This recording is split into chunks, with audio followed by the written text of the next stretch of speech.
بسم اللہ वस्सलातु वस्सलामु अला रसूलिल्लाह। दौरान ड्यूटी या सर्दियों में स्कार्फ या पगड़ी चादर के नीचे से हाथ डालकर चौथाई सर का मसा करना, आया ये जायज़ है या नाजायज़? इसकी क्या सूरत है, क्या हुक्म होगा? याद रखें, इसमें अहले इल्म के दो तरह के मौक़िफ़ हैं। एक तो गैर मुक़ल्लिदीन अहले हदीस हज़रात का, और इसी तरह बाज़ अरब उलमा का, मसलन शेख इब्न आसिमीन, इस तरह के जो हज़रात हैं। लेकिन यूँ समझें कि ये अहले इल्म में से 1-2% बमुश्किल से शुमार होते हैं। लेकिन एक कौल है तो इस वजह से मैंने कहा चलें इसको भी नकल कर दिया जाए, अगरचे इसका एतबार नहीं किया जाएगा। मसलन वो कहते हैं कि ऐसे स्कार्फ पर मसा करना भी, स्कार्फ के नीचे नहीं, स्कार्फ पर भी मसा करना जायज़ है, जो स्कार्फ उसके हलक से नीचे तक लिपटा हुआ हो, हलक से नीचे तक लिपटा हुआ हो, उसमें उस पर मसा करना भी जायज़ है। फिर साथ ये भी कहते हैं कि बेहतर नहीं है, यानी न करे तो बेहतर है, लेकिन अगर कर लिया तो जायज़ है। और उसकी दलील वो देते हैं उम्मे सलमा रज़ी अल्लाह तआला अन्हा का, कि वो अपनी ओढ़नी पर मसा किया करती थी।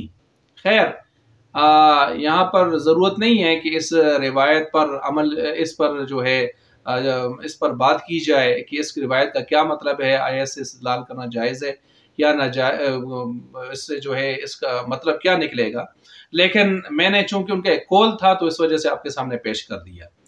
लेकिन इसके अलावा जो है सवाद आज़म 98% से ज़ायद उलमा अहले इल्म का मौक़िफ़, वो जो मैं आपके सामने रख रहा हूँ, वो ये है कि अगर कहीं कोई ऐसा मसला है, मसलन कोई औरत ड्यूटी में है, दौरान ड्यूटी है, या ऐसी जगह में है जहाँ पर वज़ू कर रही है और उसको गैर महरम को दरमियान है, उसको अपना अगर सर पर मसा करने के लिए उसको दुपट्टा स्कार्फ खोलना पड़ता है तो बाल खोलने पड़ेंगे उसको, तो इस तरह का मसला है। या सर्दियों का मौसम है, स्कार्फ उतारना, उसको लगाना पहनना ज़रा मुश्किल होता है।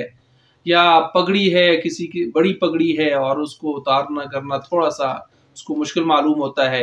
या सर्दी है तो चादर ऊपर पहनी है, इस तरह के मसाइल हैं। तो अगर वो उसके अपनी स्कार्फ, पगड़ी वगैरह या चादर के नीचे से हाथ डालकर भी मसा कर लेता है तो उसका ये मसा करना जायज़ होगा। लेकिन चादर के ऊपर, पगड़ी के ऊपर या स्कार्फ के ऊपर मसा करना ये जायज़ नहीं होगा, इससे मसा अदा नहीं होगा, बल्कि मसा उसके नीचे से हाथ डालकर करना होगा। अब जाहिर बात है, जब हाथ नीचे से डालकर वो मसा करेगा तो पूरे सर पर मसा करना तो मुश्किल हो जाएगा। 1/4 पर ही मसा उसका काफ़ी हो जाएगा, यानी सर के 4 हिस्से आप कर लें तो एक हिस्सा, 1/4 हिस्सा जो फ़र्ज़ है मसा करना, वो फ़र्ज़ अदा हो गया, इसका मसा पूरा हो गया। बाकी पूरे सर का मसा करना तो फ़र्ज़ नहीं है, सुन्नत है ना। 1/4 का मसा करना फ़र्ज़ है। और अगर इसकी वाकई मजबूरी है, गैर महरमों के दरमियान है, या स्कार्फ खोलना मुश्किल है, इसके मुश्किल होता है, मुश्किलात पेश आती हैं, तो फिर उम्मीद है कि अल्लाह इसको 1/4 चौथाई हिस्से पर मसा करने पर भी पूरे सर का, यानी सुन्नत का सवाब भी दे दे, क्योंकि इसकी मजबूरी है। बहरहाल ये गुंजाइश बनेगी उसके लिए। और बाज़ उलमा ये भी लिखते हैं कि अगर उसका दुपट्टा या उसको स्कार्फ जो है वो इस तरह का है कि अगर उसके ऊपर से वो पानी तर हाथ फेरती है औरत, तो और उसका जो है वो पानी तरी उसकी स्कार्फ से अंदर बालों पर चली जाती है, तो स्कार्फ के ऊपर मसा करने से भी उसका मसा हो जाएगा, क्योंकि पानी वो बालों की तरफ सरायत कर गया। ये भी वो कहते हैं जायज़ हो जाएगा। तो बहरहाल मुख्तसर ये है कि बालों पर 1/4 हिस्से पर भी अगर स्कार्फ के नीचे हाथ डाल के उसने मसा किया है तो उसका मसा हो जाएगा। बाकी रहा ये मसला कि उम्मे सलमा रज़ी अल्लाह तआला अन्हा की रिवायत दुपट्टा पर मसा करने के हवाले से, या मर्दों के लिए जो पगड़ी के ऊपर मसा करने वाली रिवायात हैं, तो ये रिवायात कमज़ोर दर्जे की हैं।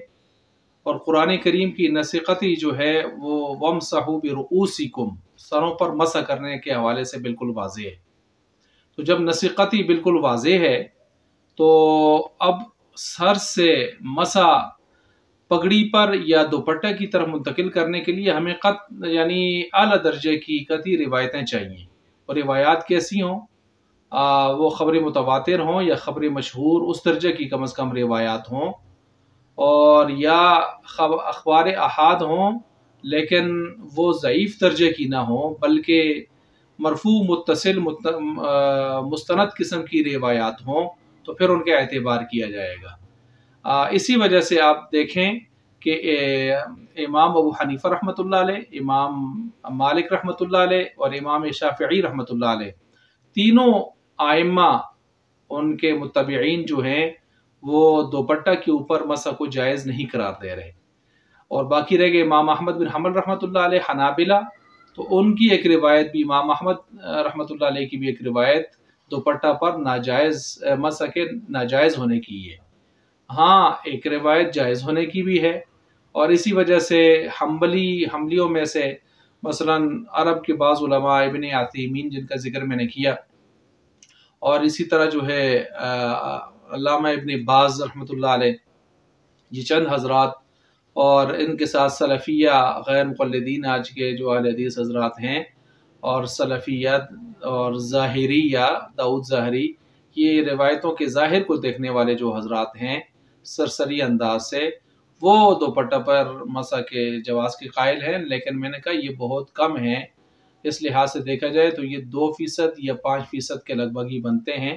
باقی امت کا اتفاق اسی پر ہے کہ قرآن کے نصیحتی پر ہی عمل کرتے ہوئے ہم سروں پر ہی مسح کریں گے، نہ کہ پگڑی پر دوپٹے پر مسح کو جائز قرار دیا جائے۔